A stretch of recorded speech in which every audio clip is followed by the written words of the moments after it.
उत्तर प्रदेश के एक छोटे से जिले में बसा था बड़गांव। शांत, हरियाली से भरा और साधारण सा गांव, जो बाहर से जितना सामान्य दिखता था, अंदर से उतना ही रहस्यमयी और डरावना था।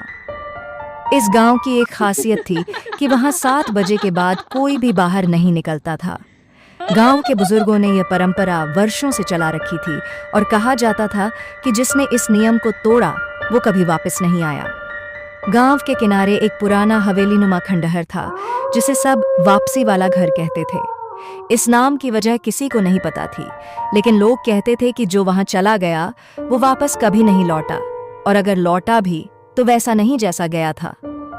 साल 2009 में गांव के ही एक युवक राहुल ने, जो कि शहर में पढ़ाई कर रहा था, गर्मियों की छुट्टियों में गांव आने का निर्णय लिया। राहुल को आधुनिकता पर बहुत विश्वास था और वो इन सभी बातों को अंधविश्वास मानता था। जब उसकी दादी ने उसे 7 बजे के बाद बाहर न निकलने की सलाह दी तो वो हंसकर बोला, दादी, ये सब पुराने जमाने की बातें हैं, आज के जमाने में भूत वूत कुछ नहीं होता। दादी ने कुछ नहीं कहा, बस उसकी आंखों में डर साफ नजर आ रहा था। राहुल ने गांव में अपने पुराने दोस्तों से मिलना जुलना शुरू किया। दिन भर खेल, बातें, खेतों की सैर, लेकिन रात को जब सारा गांव शांत हो जाता, राहुल को ये बात खटकती कि आखिर सब इतने डरे हुए क्यों हैं। एक दिन जब वो अपने दोस्त अजय के साथ बैठा था, उसने अजय से इस विषय में पूछा। अजय ने थोड़ी हिचकिचाहट के बाद बताया कि इस गांव में करीब 30 साल पहले एक साधु आया था, जिसने गांव के बाहर उस हवेली में डेरा डाला था। कहा जाता है कि वो तंत्र मंत्र करता था और कुछ भयानक साधनाओं में लगा था। एक रात गांव के कुछ युवकों ने उसे चुपके से देखने की कोशिश की और फिर उनमें से कोई भी कभी नहीं लौटा। अगली सुबह उनके कपड़े, बाल और टूटी हुई चप्पलें उस हवेली के बाहर मिली थीं।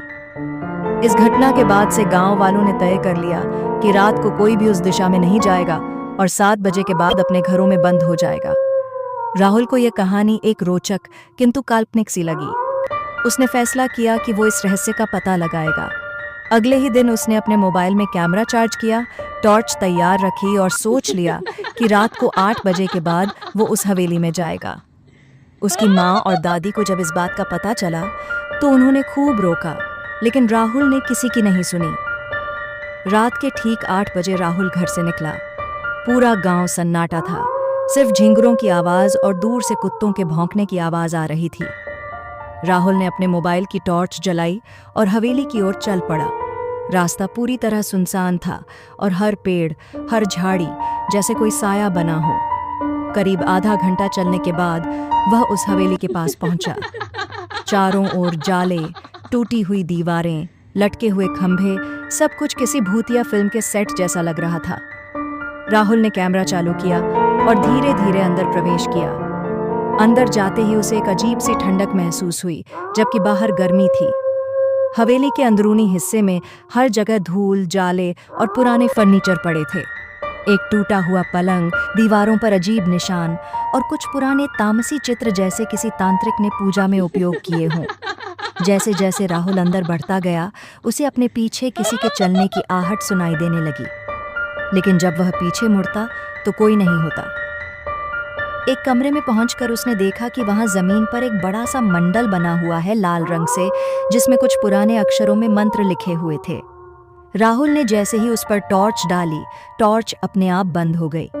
उसने घबराकर टॉर्च दोबारा चालू की, लेकिन इस बार पूरी हवेली की बत्तियां अपने आप जल गईं, जबकि वहां बिजली का कोई कनेक्शन नहीं था।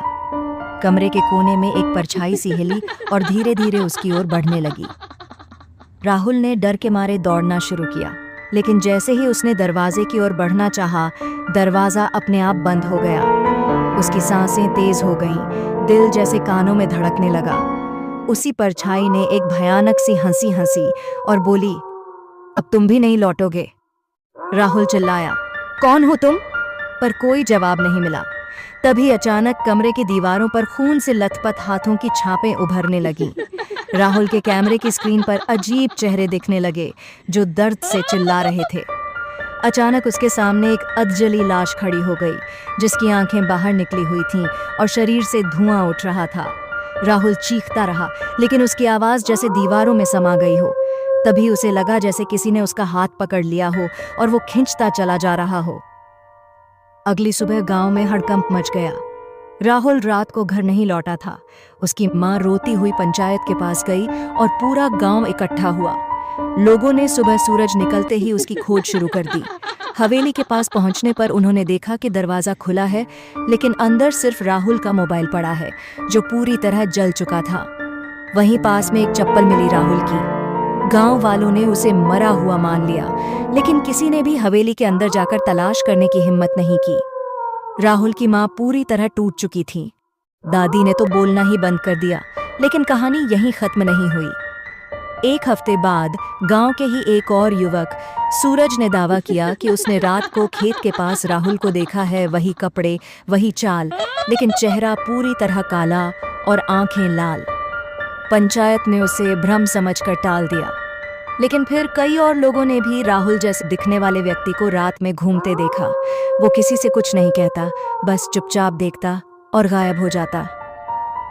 फिर एक रात गांव के मंदिर में पूजा हो रही थी। तभी मंदिर के पुजारी को किसी ने पीछे से धक्का दे दिया। जब उन्होंने मुड़कर देखा तो राहुल खड़ा था, पर उसका चेहरा सामान्य नहीं था। वह पुजारी की आंखों में देखता रहा और फिर हवा में गायब हो गया।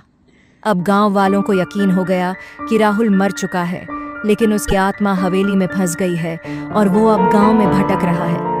पंचायत ने तांत्रिक बुलवाया, जिसने बताया कि राहुल की आत्मा अधूरी है और उसे मुक्ति नहीं मिली। उसकी मृत्यु तांत्रिक शक्तियों के घेरे में हुई है और उसकी आत्मा बंधन में है। उसके अनुसार अगर राहुल की आत्मा को मुक्त नहीं किया गया तो वो गांव के और लोगों को भी अपनी ओर खींचेगा। तांत्रिक ने एक विशेष पूजा की योजना बनाई, जो अमावस्या की रात ही की जा सकती थी। गांव वाले डरे हुए थे, लेकिन सबको पता था कि अगर ये पूजा नहीं की गई तो पूरा गांव खतरे में आ जाएगा। अमावस्या की रात पूरे गांव में अंधेरा छाया हुआ था। हवेली के पास सब इकट्ठा हुए, तांत्रिक, पंचायत के लोग और राहुल की माँ।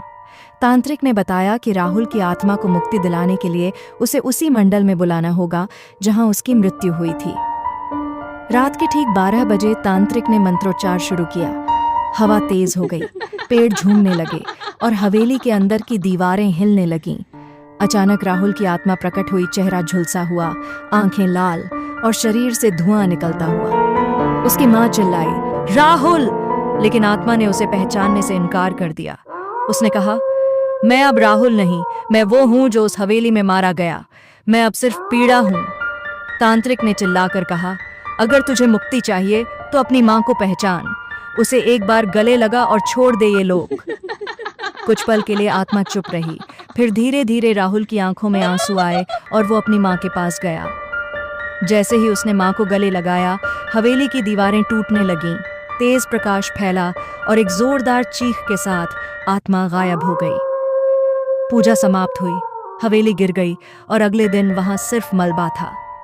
गांव वालों ने चैन की सांस ली। तांत्रिक ने बताया कि आत्मा को मुक्ति मिल चुकी है, लेकिन गांव की भूमि अब भी अशुद्ध है और भविष्य में फिर कोई बाहर वाला आया तो वही चक्र दोहराया जा सकता है। साल 2023 गांव में एक नया लड़का आया। नाम था कर्ण। शहर से पत्रकारिता की पढ़ाई कर रहा था और उसने बड़गांव की भूतिया हवेली पर डॉक्यूमेंट्री बनाने की ठान ली थी। गांव वालों ने मना किया, लेकिन कर्ण नहीं माना। उसने गांव के लोगों से इंटरव्यू लिए, पुरानी तस्वीरें खींची और फिर वही गलती की जो राहुल ने की थी। रात को अकेले हवेली के मलबे की ओर निकल पड़ा। रात को कर्ण गायब हो गया।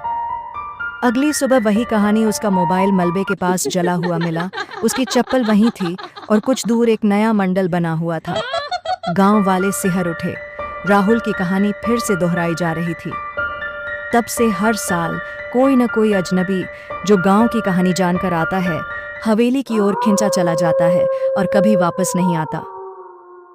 अब गांव वालों ने वो जगह पूरी तरह बंद कर दी है। मंदिर के पुजारी हर पूर्णिमा को वहां पूजा करते हैं और अब वो कहते हैं, वो हवेली नहीं, एक द्वार है, ऐसा द्वार जो आत्माओं को बंदी बना लेता है। और शायद राहुल अब भी वही है, उन आत्माओं के बीच जो वापस नहीं आ सकी। वापसी अब सिर्फ एक कहानी नहीं, एक चेतावनी बन चुकी है।